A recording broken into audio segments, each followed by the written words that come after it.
Hey friends, Megan here. So today we are going to make dinner together. We are going to participate in the Ormsby Farm's $10 dinner challenge. Now I'm going to make for y'all one of my favorite recipes that just happens to come in under $10. That's not exactly what I would call a budget meal, but it is budget friendly. And it is loaded baked potato soup. One of our favorites. Now, in all honesty, I have already filmed this one time before, and in that video I went to go get my salt down. The soup was almost done. I went to grab my salt off of the shelf, and when I picked it up, it busted, and I had salt and glass everywhere, all in the soup, all over the stove, all over. Let me just show you.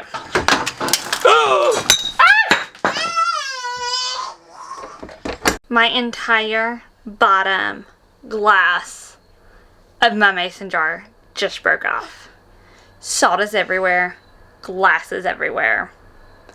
We are not having this for dinner. I'll have to make this again another time. So, it's been a couple weeks since I tried to make it for y'all already. I'm going to remake it. Let's see how it goes out this time. Normally, I'm going to let you know, I would use red mineral salt. But for some reason, it's like backordered or something. It's like a month out before I'll even get it. So, I just picked up some sea salt from the local Dollar General. This is coarse. It's all that they had that was not iodized salt. It should be fine for this recipe. But just to let y'all know, that's why I have coarse salt. Because my salt busted. If you bust that one in, we got problems. That one better not bust. It's not glass. Hey, I'm sure you'll find a way. I am not going to try and bust the salt. So, ignore, if y'all see this pile over here, ignore this. This is our Christmas decorations. We've not put them up yet, but we do have them out. Alright, so for loaded baked potato soup, it is just as delicious as it sounds. All of the ingredients will be listed down in the description box below. But it basically has potatoes, cheese, cream cheese, bacon in it. I mean, how can you go wrong with that? Let's get started. You need one large pot of some kind. This is a 6-quart Dutch oven. Oh man, I don't have any garlic.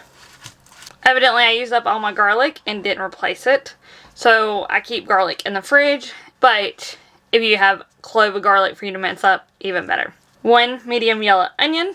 So first step is to get your onion chopped up, get your garlic chopped up if you do not have pre-chopped garlic, and then get them sauteing in some kind of fat. I am using leftover bacon fat. It is our favorite. We always save the bacon grease after making bacon. I keep it in a Tupperware container in the fridge, and that's what I use to saute most of my vegetables.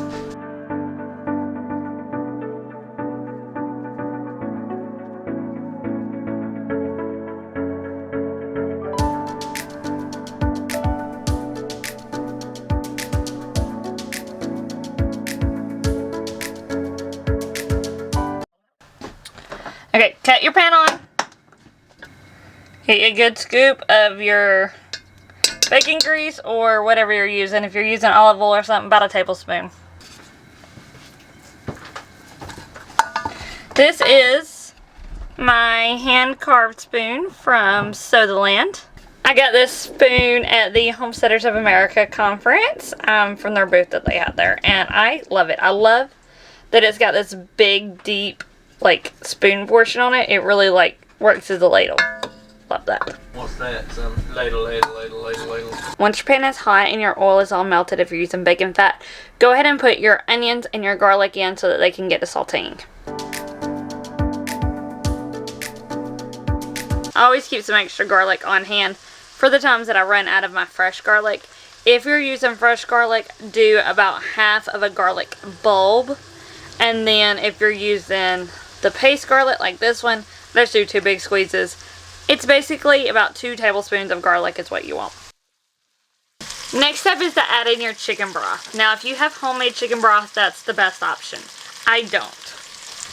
Instead, when I don't have homemade broth, I use this chicken broth base and seasoning. So you need 8 cups of liquid. Use however much bouillon, broth seasoning, whatever you have to make 8 cups of liquid. If you have homemade chicken broth, just use 8 cups of homemade chicken broth.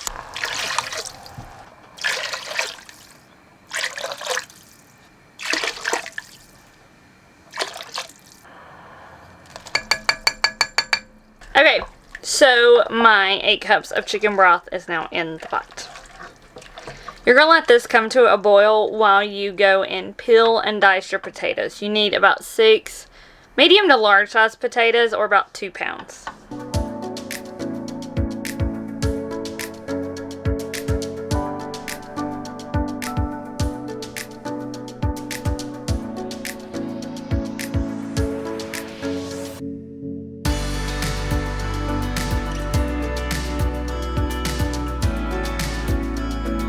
Once you have all of your potatoes diced up, go ahead and throw them into your boiling chicken broth.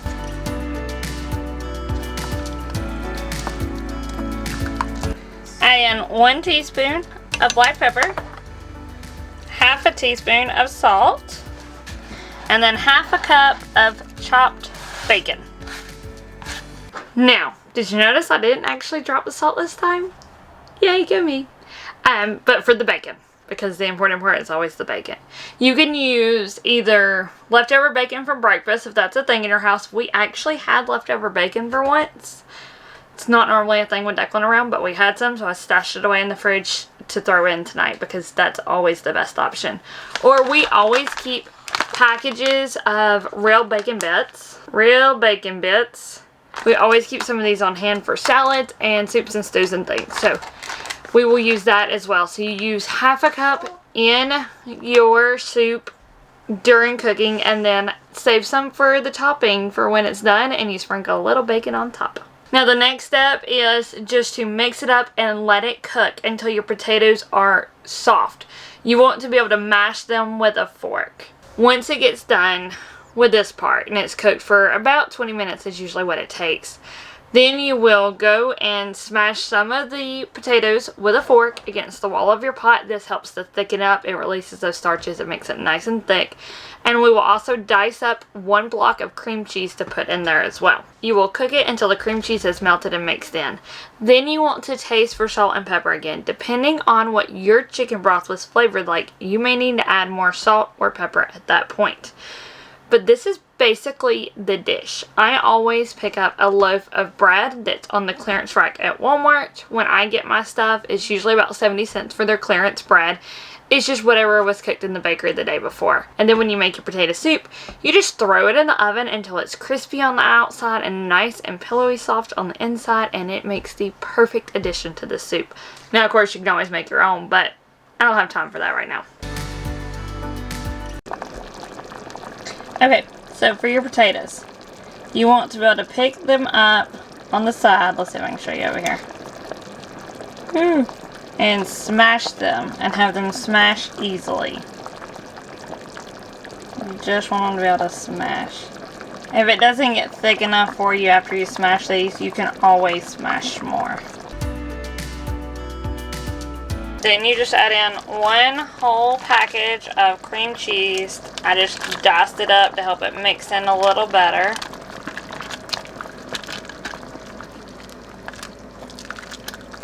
It'll take it about 5 to 10 minutes for that cream cheese to get all melted in.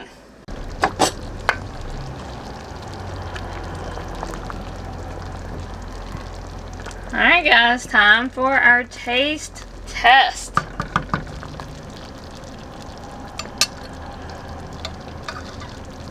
Oh, salt is perfect. I would do just a little more pepper because I like mine a little spicy.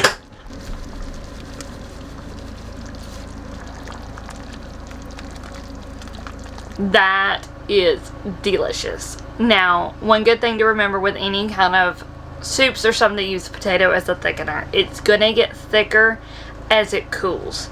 So go ahead and cut it off and let it set for about 10 minutes before you dish up your bowls. I know there's not a lot of seasonings in this, and if y'all know my cooking, I tend to use a lot of seasonings. But that's because you have some really big flavors in this soup that just take it over the next level, and it don't need a whole lot of extra in it. And the way we plate this up is we of course put our soup in the bowl. I sprinkle some shredded Colby Jack cheese on top and then top it with some more bacon bits. So good.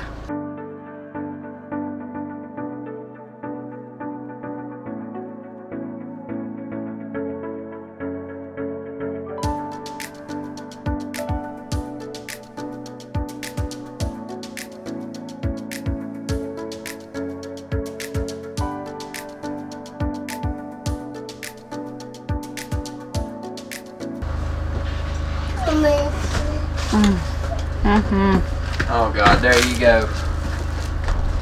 Let me eat it for you. That is so good. Go and make the soup. Remember, the ingredients are going to be listed down below. I know Blue Collar Homestead is the one who called us out on this, so I know they have a $10 dinner challenge as well. Also, go check out Ormsby Farms. They're the ones who started this whole thing, so I know they have one going on. It is time to get your soup on this winter and save some money in the budget.